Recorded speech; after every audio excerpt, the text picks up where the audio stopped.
Okay, hello and welcome to episode 28 of Dano Says So. Today's interview has been a long time in coming. Nancy and I have been in touch about doing it for months. She is an educator. She is a gifted storyteller, and she is the author of I'm Not Holding Your Coat.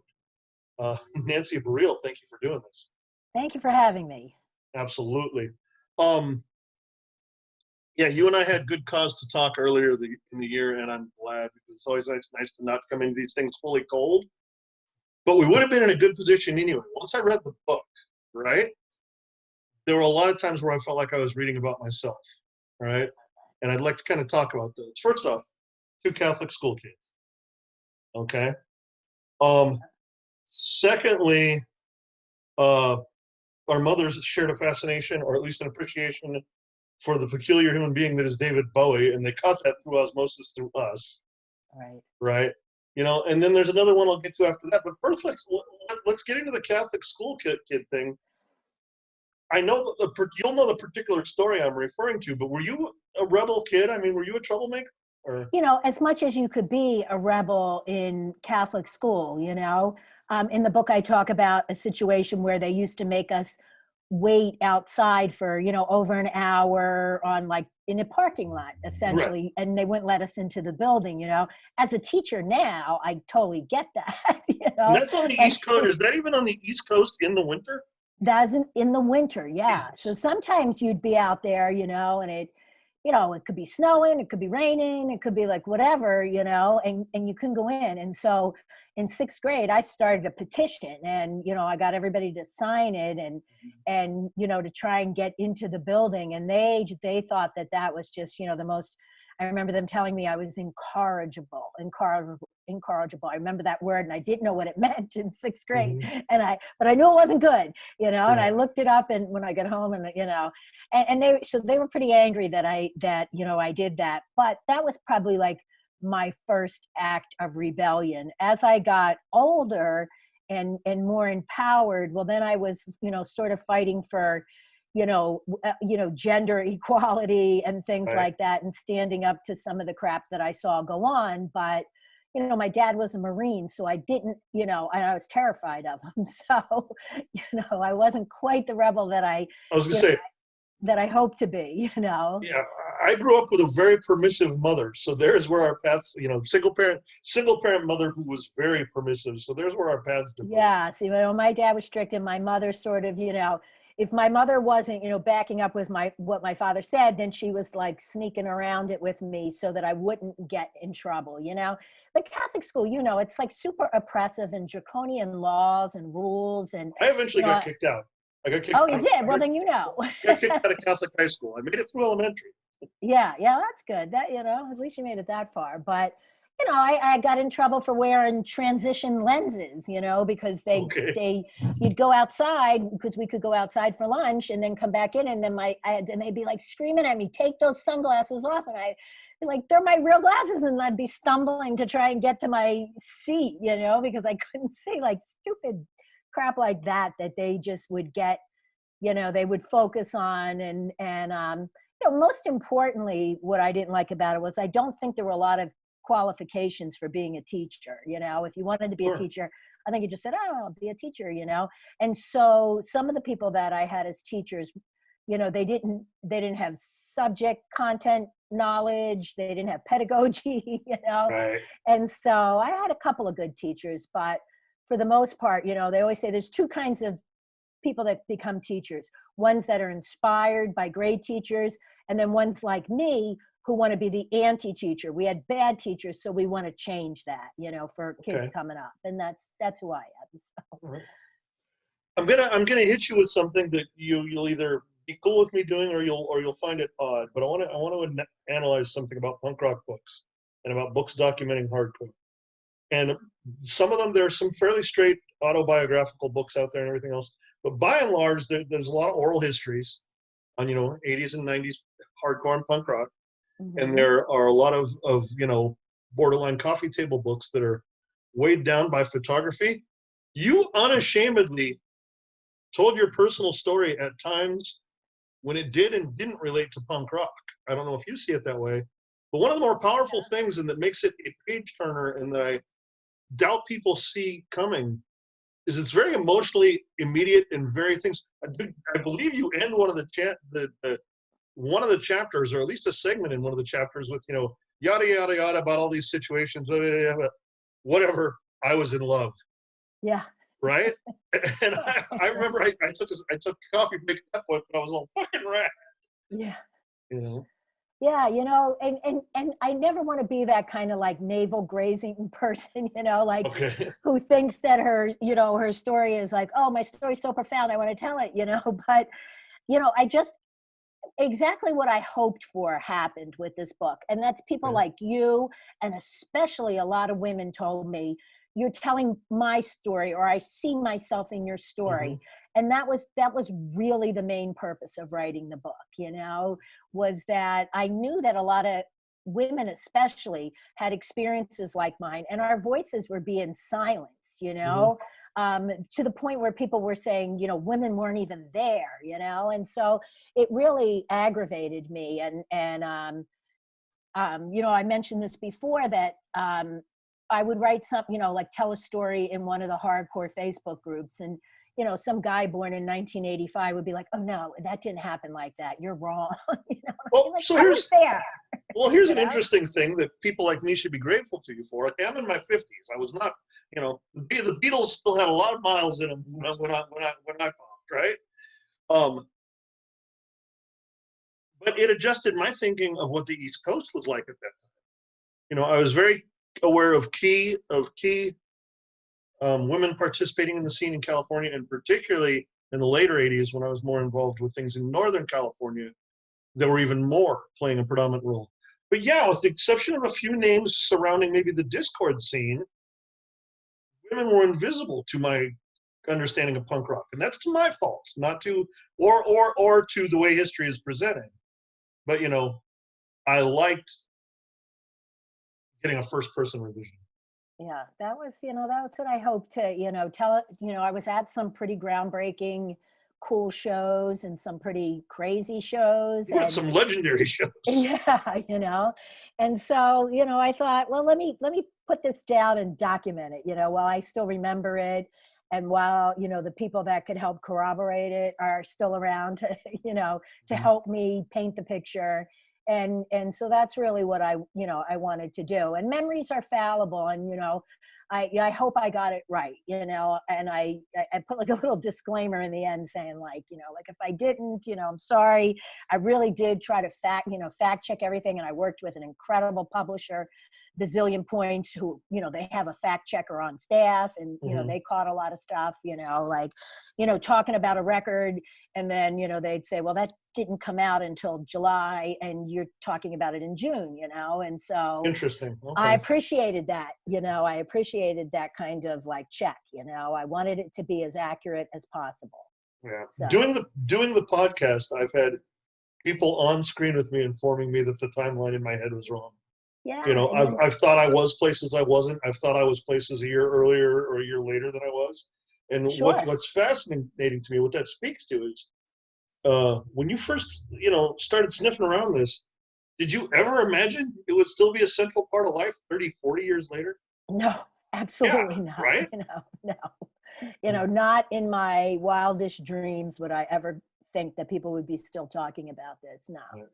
I didn't. I thought it was, something that was like a flash, and that would be it, But it essentially really, impacted my life in a profound and positive way. And so, when I thought deeply about who I am today, I couldn't help but, draw a straight line right back to punk rock and hardcore. Right. Well, I mean, yeah. To me, to those of us who are really actually boots on the ground, getting something done, involved in the organization of it, I always find it an oddity when somebody steps all the way away. It's still being somehow connected to my life. And that particularly true of people in the 80s. What I don't think people grasp is how much smaller and how much more intense it was at that point. Yeah. And how interconnected it was. That even like, I never met Sean Stern in person, but we used to talk on the phone all the time. He was the first interview I ever did. Yeah, in that's the awesome. He's a 1980s. great guy, you know, 1981, 1982, he and I used to talk all the time on the phone late at night and stuff, or it was late at night my time. Mhm. And, he really helped us and, gave us his blessing to replicate his BYO model and everything. So, and it wasn't, it wasn't strange to pick up the phone and call somebody that you never met, like me buying the SSD Control Kids Will Have Their Say album and reading SSD Wants to Play Your City and calling Al up on the phone, even though Right. it was really expensive, if you were, I don't know if you were still into the expensive phone call era, but it was expensive to make phone calls back then. And so, you had all little kinds of sneaky ways to get around that. I Calling worked, cards, dialers, people's numbers. Yeah. yeah. And Yeah. I worked at a law firm. So like I would try and make calls from there, so I wouldn't get in trouble. My big thing was printing my fanzines through printing outlets that were not necessarily supposed to be Sure. available to me. Yeah. I mean, Yeah. I say that in the book, I worked at a law firm and my boyfriend, Brian, and I would sneak in after hours and run off the flyers for the show. And we had a friend that worked at Copy Cop and, she would run some off and yeah, you did what you did, it's fun. We were resourceful, Right. we were resourceful. Going to your statement about interconnectedness, do you ever encounter this? I will be telling stories to certain people, and it has to be at least 10, 15 years younger for this to really occur. But if you tell stories about the 1980s, there's so much interconnection and so much overlap, and so many names which went on to be much more visible, much better known, much higher profile, or just demonstrated longevity within punk rock. But people kind of side eye me and think I'm bullshitting because no reason this modest or one human being I know would know, just happen to know all of these same people. Hmm. Do you get that where people kind of Yeah, go, I get that a yeah, really? lot. Yeah. Yeah, I do. I get that a lot, and I'm lucky because I was somehow managed to get in a lot of photographs. Mm-hmm. I had friends that were good photographers. So, if I said I knew, say, Ian, for example, Right. people are like, oh yeah, right. Well, here's a picture of, Right. of me with Ian. Or if I said I was up front at Black Flag, there's a really great YouTube video out with Black Flag playing in 1982, and you see me right up front. There's some classic Where's Waldo moments in the book Yeah, where there'll be some definitely. photo in it. And first I'll be like, why the hell? And then I'll be like, there's the blonde hair. Yeah, there's the blonde hair. See, that was great. Like I could always find myself because of the blonde hair. But yeah, when some of the people went on to do, some big things, Henry Rollins and stuff, people like and I've told this story before too, that I had a friend that was a big fan of the Dead, and Chris Cheruki, who used to sing for Cause for Alarm, was their stage manager, and he helped me get my Okay. friends some tickets.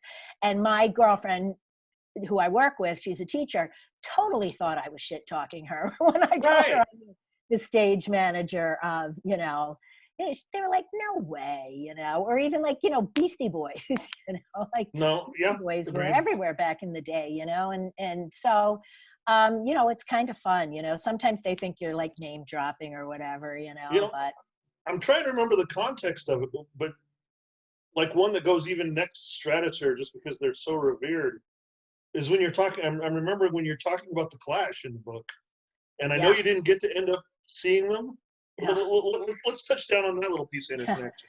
Yeah, but we ran into them because we were in New York and we had tickets to see the show at Bonds, and my brother and I and my boyfriend Brian at the time, we went out to eat at an Italian restaurant, somewhere maybe Soho or something. I don't remember New York as much as I do now. And my brother, after I paid the bill and there were all these wine bottles on the wall. My brother said, I'm going to take one of those. And I was like, don't you dare, like Catholic schoolgirl, right? You don't Mm-hmm. steal, but he just thought, he just thought it'd be funny, and he grabbed it and we ran out and we were running down the street, like laughing so hard.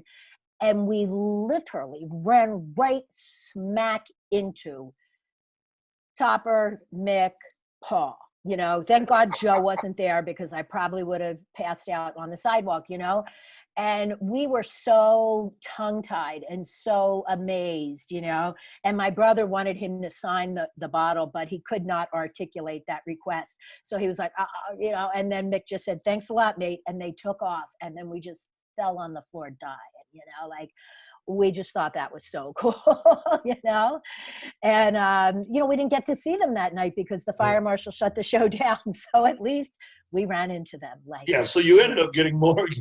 Yeah, it was really cool. You always wish that you had a camera back then, like I would have loved to, selfie, I was horrible about documenting my time on the road, my time on tours, shows that I put on, interviews that I did, using other people's live photography. I'm like, I look at it now and I'm like, you're in that story, fool. You should have documented it. Yeah.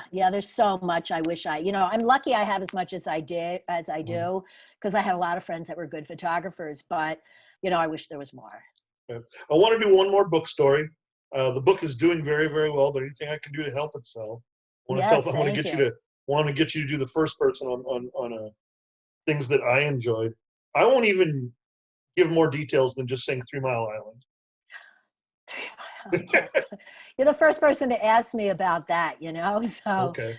I go to school in Harrisburg, which is like, it's the capital of the state, but it's like really quiet, and there's not a lot happening, at least not that I was privy to when I moved there. So, my roommate and I, she was from my school, we figured out very early on, if we were going to have any fun, we were going to need to make it, and I made some friends off campus there, and we heard that Roxy Music was going to play at the Tower Theater, and I loved Roxy Music.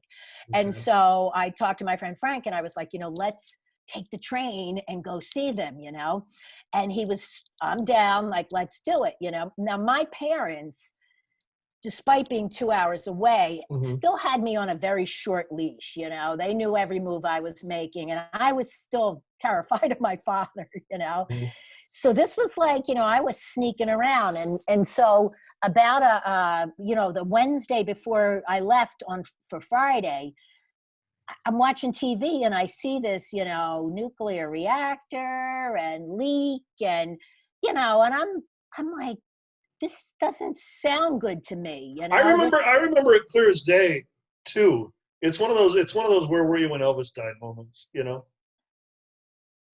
anyway, didn't mean to interrupt. Yeah. And I did, I was like this, but no one on my campus was talking about it at all. Okay. No authority figures were saying anything. So we jump on the train in Harrisburg, and I'm telling you, we go within 400 meters of you can see the stacks, that's how close the train goes, past the nuclear reactors, and we're like, we're kids. We don't, we're not taking it seriously. As soon as I got to the Tower Theater, my best friend Karen is like, oh my God, you got to call your mother, because my mother wanted me to evacuate, and she couldn't get in touch with me. She didn't know where I was, but she knew Karen would know where I was. And of course she did, so I'm dying because the last, she's like, you got to call. So, I go to a payphone and I call, and, I'm begging that my dad doesn't answer, but of course he does. And, he was cool. He said, I want you to come home. Just, I didn't have anything with me or anything, And so he said, I want you to come home. This is bad. This is a nuclear meltdown.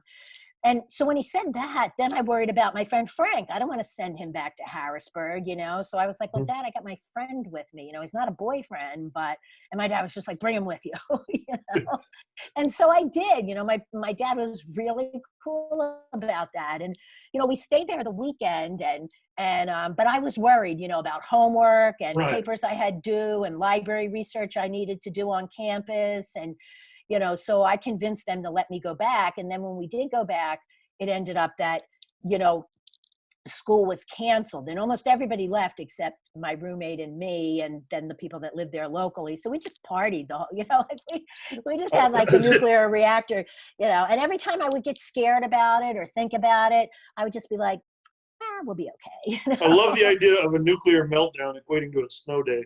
Yeah, exactly. And that's, that's kind of how we took it, And then finally, my father sent my brother, who had just got his license, up to get my roommate Yeah. and bring us home. He was like, "You're not staying up there." So, we're white knuckling it with my brother, who like just had his license for like a day, and came home. But, in the end, it all worked out. And it's a wonder. I always think about how much I radioactivity I have in me and everything. But Right. talk about being at the wrong place at the wrong time for that one. Roxy Music was incredible, though. Well Yeah, worth. Roxy Music saved you from Yes, America's yes, they were Chernobyl. incredible that night, as they always are. Right, okay. So So here's an interesting contrast. By you bringing up Roxy Music, right? You kind of talk about coming up on the stadium rock vibe when you were young, right? mhm. And if I remember correctly, that kind of evolved into a taste for sort of the early CB's type stuff. And would that be accurate? Yes, yes, I would definitely say, like, at the time I would go see anyone that was playing live. Like I knew that I was honing my taste, and there were shows that I went to where I was like, Blue Oyster Cult, like, you know, and just kind of finding my way, Uh-huh. But by the time my senior year of high school, I was hanging around with three kids, Pete, Joe, Greg, and they were, they introduced me to the New York Dolls, Patti Smith, Iggy Pop, and then that's when Blondie, and that's, I just went It- full to very late, punk rock. very late in my punk rock life. I don't know. Maybe I become the world's first 200-year-old punk rocker, but you know, I find that there's a tendency amongst hardcore types in the straight edge scene, in the just straight hardcore scene, and in the people who know that it all stemmed from punk rock, still to be revisionist about their history, right? I try to avoid that. I have become very fascinated with the early Detroit stuff, with the early CBGB's era stuff, Mm-hmm. very after the fact obsessed with Debbie Harry in my 50s, right? Yes, So yes. getting a chance to talk to somebody who didn't skip that or miss that Yeah. first time around is exciting for me. I mean, what do you remember about those personalities up close? I mean, I of course wanted to be Debbie Harry. She was so beautiful and so talented. And Mhm. when I saw her, she opened up for Iggy Pop, and Okay. Bowie was the keyboardist. So like, I'm like, what? This is so incredible. Seeing the Ramones was, at University of Pennsylvania, I saw them there, Mhm. and they were just incredible. Devo, bands like that, Right. like Pretenders. I loved all of that. I just thought that that was so great, and there's so much energy. But I also liked bands like Led Zeppelin and Queen and Aerosmith too, and that was one thing that when I met Al, Mhm. and it was at the height of hardcore, and so I was a little scared to be like, well, this is my, roots. But then, Al, he has like, he doesn't give a shit what you think about him and what he Mhm. likes. And, two of his favorite bands were like two of my favorite bands, Queen and Cheap Trick, Right.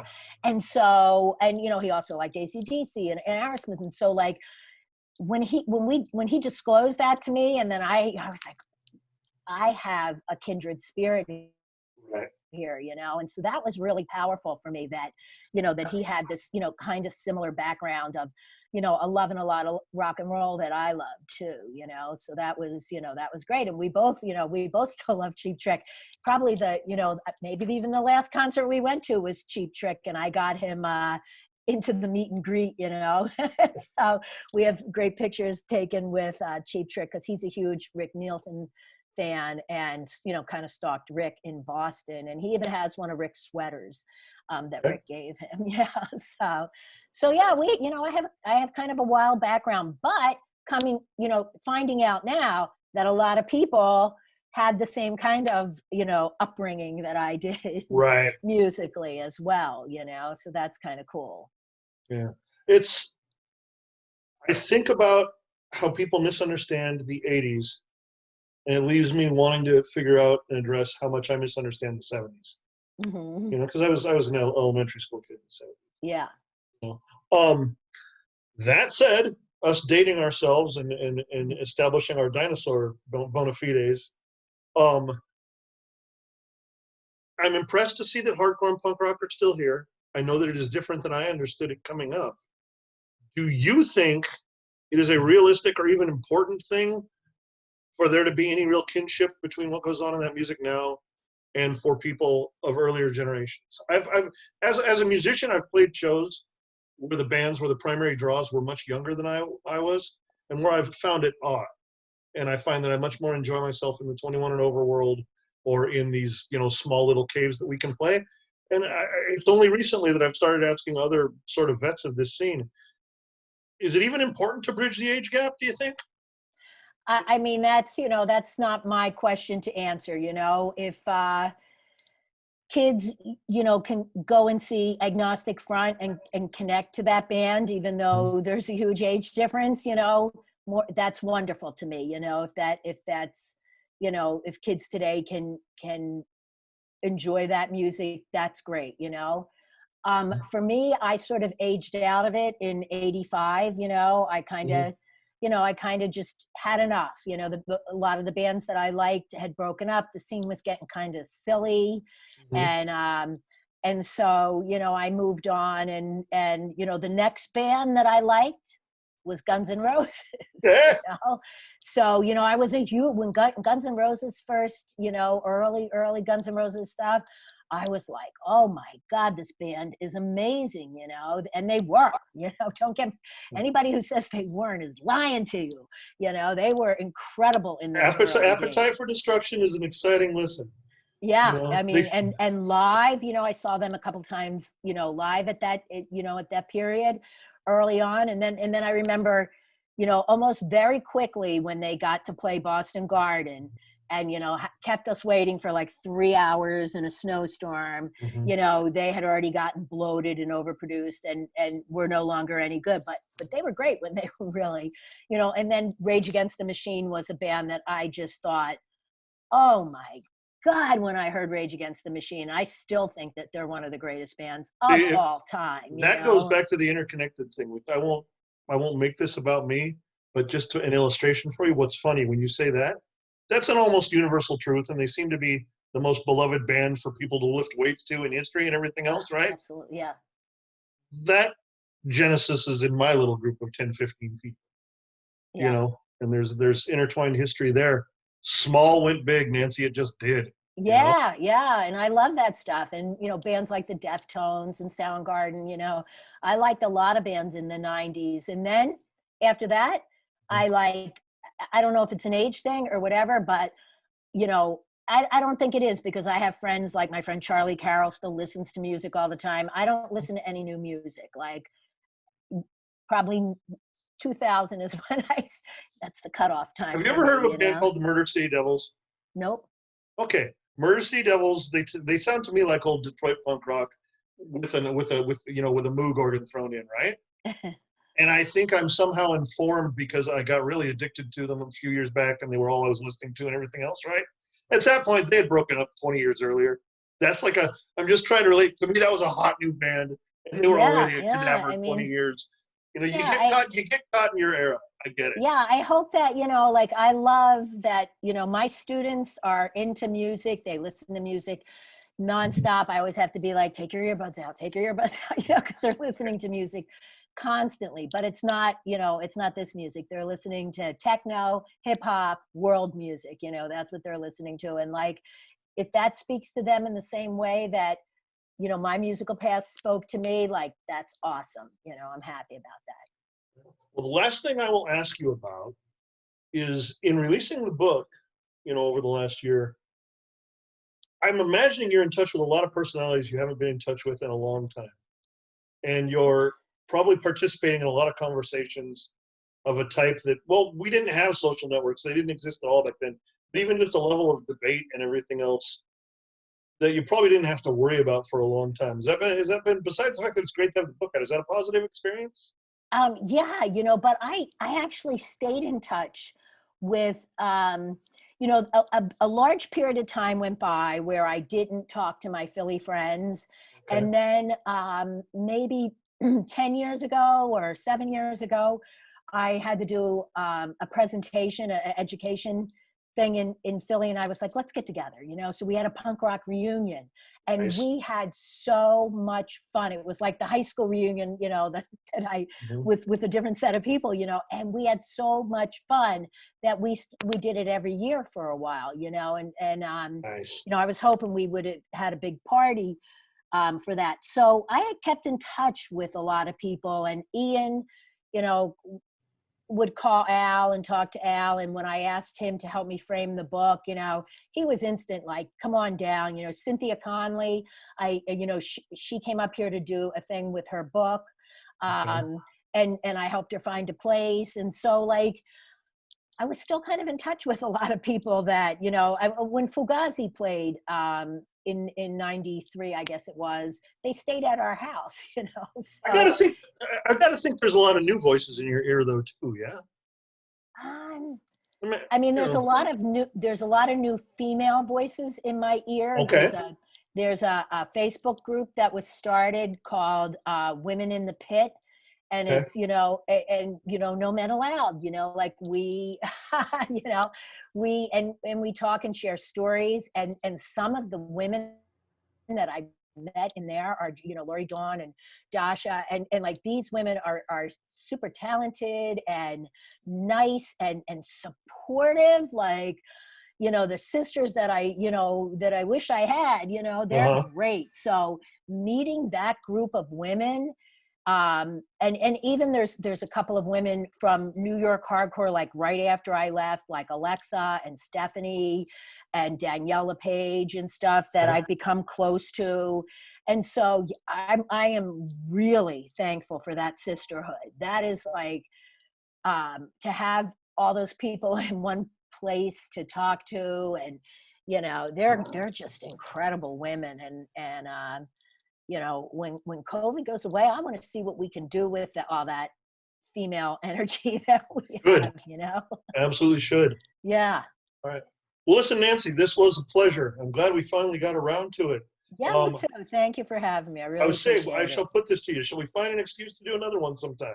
Yeah, absolutely. You know me, I'm always down to yak it up. I like to talk. All righty, cool. Well, everybody, that was episode 28 with Nancy Barile. Thank you so much. Thank you. Bye-bye.